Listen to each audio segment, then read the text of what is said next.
good morning to you, Paul. A very good morning to you, Tom. And how good a morning is it for all the team at Dubai airports? You come with the latest numbers. I will give the floor to you. Tell us all. Thank you so much. Well, it's been an amazing year, and I think we have broken all previous records in every single possible measurable respect. 87 million was our 2023 annual customer numbers through the airport, which is a whopping 31.7% year-on-year growth, which is an absolute record. Strongest quarter was Q4, 13.8% year-on-year, 22.4 million. The highlight as well is about the quality. The good thing is that we seem to have also scored the highest level of customer satisfaction ever during the course of 2023. And underground, of course, we've been beavering away. 77.5 million bags were handled in 2023, and only 0.2% of them being delayed and being delivered to customers. So apologies if you're part of the 0.2%, but 99.8% of customers received their bags on time.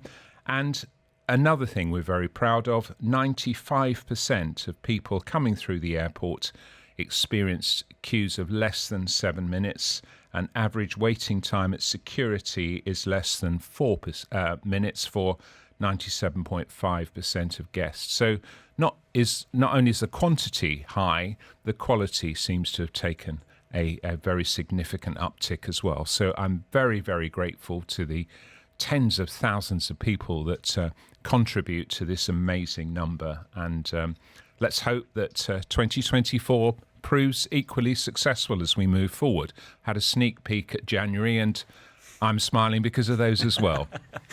Listen, extraordinary numbers. Deanie and I were talking about this a little bit earlier on. I mean, we were given the numbers all the way up to Q4 last year. DXB and Dubai airports in general just doing extraordinary work. And it's great to see that they have shattered all those the records to date. Let's just bury into those or dig into those a little bit more. So the traffic figures, as you mentioned there, footfall certainly up down at DXB. Certainly up, most definitely. Top destinations, London retained its number one position with 3.7 million guests. Riyadh actually up there, 2.6, Mumbai with 2.5. So that's been very good. Markets overall looking particularly good. India claiming the top spot as a country, 11.9 million, followed by KSA 6.7 and the UK 5.9. And other country markets looking strong. Pakistan 4.2 million, the US 3.6 million, Russia 2.5 and Germany 2.5. So great success across the whole of the globe, and flight movements mirroring what we're seeing with guest numbers. 406,405 aeroplanes took off and landed at DXB in 2023, the highest ever total movements we've seen at the airport, up 21.3% year on year. What strikes me, Paul, and I know it's something that you're very proud of as well, because given the hard work of the entire team, but, you know, with that increase in footfall, with that increase in numbers comes more pressure on you and your team at the airports to get that equally high guest experience tick from all of those coming through the airport. Must fill you with a huge amount of pride. Well, it certainly does, especially when you think about what happened in 2020 and the fact that the business effectively dissolved in May 2020. I remember the statistic that we had during the entire month the same passenger numbers as we had in 4 hours in 2019. That was the dramatic impact on our business. And of course, we had to say goodbye to so many loyal staff. And it's just amazing that we've bounced back with a much lower staff number than we had before, yet this quality of service is being provided. And one statistic that's not in the press release is the fact we've also had the highest ever staff engagement scores recently. So we're very, very happy with what's been going on, and very, very grateful to all of the people that have contributed to this great success for the whole of the airport sector. In terms of staffing, are you back up to full numbers now? Are you openly recruiting as well, given the fact that we are seeing an increase in numbers? We are, yes, in certain categories, but overall we've been quite abstemious with building up staff numbers, preferring to actually invest in process improvement and a huge amount of technology.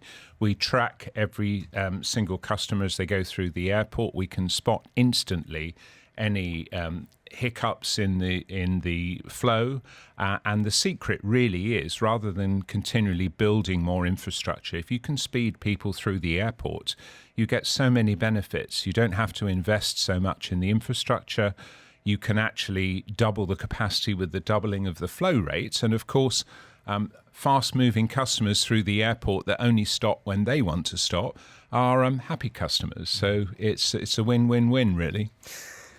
We've talked about the baggage, the thumbs up for baggage and baggage retention, etc. What about cargo, larger as well? Obviously, we saw a spike in cargo numbers during COVID as well. Big focus on that. Has that continued to deliver?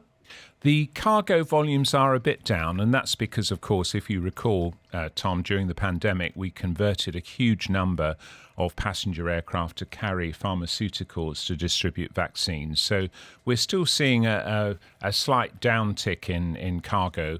We saw something like 1.8 million tonnes during the course of 2023, which is down about 20% year on year.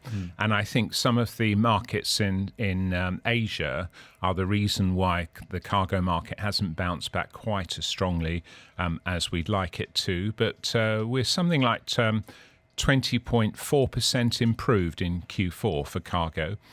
So I think the future for cargo does look bright, and we're seeing huge increases in demand and new facilities being opened at DWC, Al Maktoum International over the next few months. So looking forward to that sector recovering fully over the next maybe year, so we say.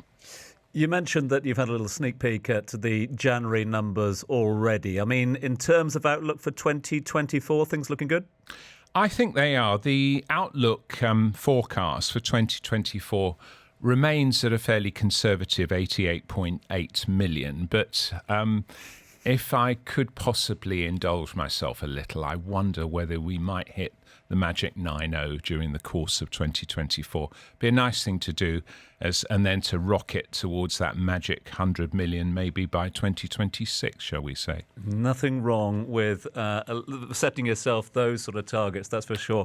Paul, congratulations to you. I know it's a team effort down there at Dubai airports, across the airports themselves, but extraordinary numbers and, of course, extraordinary reaction as well from those coming into the country as well. So, Paul, thank you. And thanks also for coming and sharing them with us here on the Business Breakfast as well. Always a pleasure, Tom. You know that. Dubai Eye 103.8.